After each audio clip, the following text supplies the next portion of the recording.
Halo semuanya, nama saya Nelly Julani, saya dari program studi Teknik Sipil Universitas Mercubuana. Hari ini aku akan mempresentasikan tentang pelajaran rekayasa hidrologi, yaitu yang berjudul presipitasi. Ini aja. Oke, di sini aku akan menjelaskan dulu tentang apa sih presipitasi. Jadi presipitasi itu secara umum adalah semua bentuk air yang jatuh ke dalam permukaan, dan bentuk ini juga bisa berupa butiran-butiran es, salju, dan cairan air. Kalau untuk di daerah tropis seperti Indonesia, bentuk presipitasinya pada umumnya adalah berbentuk cairan dan biasanya disebut hujan. Hujan itu berasal dari perpadatan dan kondensasi uap yang selalu ada dalam atmosfer. Lalu berdasarkan atas gerakan udara ini, hujan itu dibagi menjadi 3. Ada hujan presipitasi konvektif. Hujan yang konvektif itu ialah precipitation yang disebabkan oleh naiknya udara panas. Lapisan udara naik ini kemudian bergerak ke daerah yang lebih dingin atau terjadi perpadatan dan kondensasi. Lalu bisa terjadinya hujan. Lalu pada hujan yang presipitasi siklonik, itu berasal dari naiknya udara terpusatkan dalam daerah dengan tekanan rendah. Yang ketiga ada hujan orografik. Hujan orografik ini disebabkan oleh udara yang naik terkena rintangan-rintangan, itu bisa antara lain dari gunung-gunung. Dan ini ada faktor yang mempengaruhi presipitasi.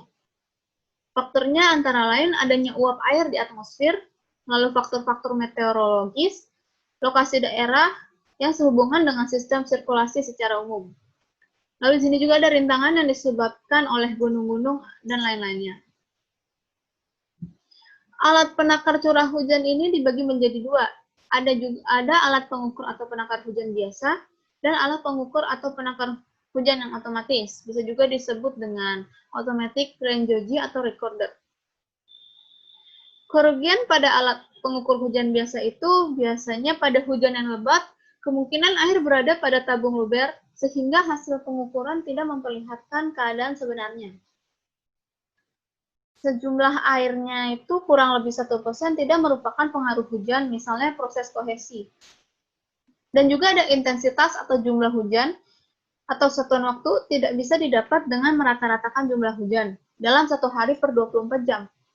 Karena pada umumnya hujan tidak turun terus-menerus selama 24 jam dan nilai kederasan serta intensitas penuangan air yang berbeda memberikan pengaruh yang berbeda juga. Ada 3 tipe pengukuran curah hujan otomatis. Yang pertama ada Beijing Bucket Rain Gauge, lalu Flood Type Rain Gauge, dan Typing Bucket Rain Gauge. Di sini ada sebab-sebab kesalahan dalam merekam pengukuran alat penakar hujan yang otomatis.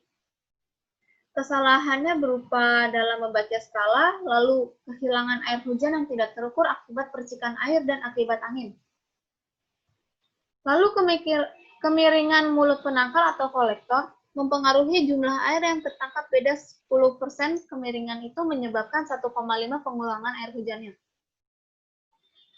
Ada juga keuntungan dalam penggunaan alat pengukur hujan otomatis. Di sini hujan bisa direkam secara otomatis sehingga tidak perlu ditunggui terus-menerus dan juga dapat diletakkan pada lokasi yang jauh dari pengamat. Hasil rekaman memberikan gambaran terhadap nilai intensitas setiap saatnya. Lalu dapat memperkecil kesalahan pembacaan juga.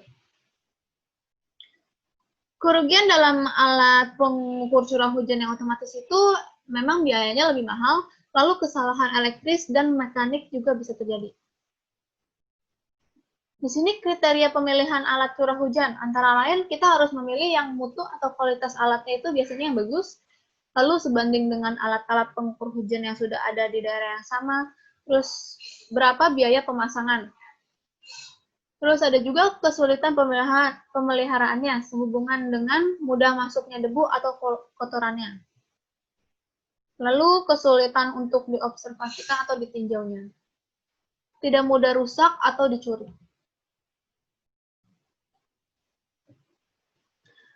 Ada juga kriteria penentu jumlah, keterangan atau kerapatan jaringan pos-pos hujan, atau bisa juga disebut dengan klimatologinya. Dari tujuan studi misalnya, untuk distribusi hujan itu mencari data hujan atau rata-rata surface runoff-nya. Sifat klimatologi daerah tersebut, misalnya itu berupa homogen atau heterogen.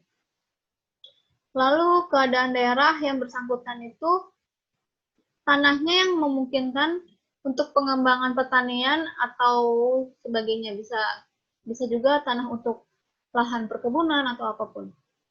Lalu jumlah pengamatannya juga.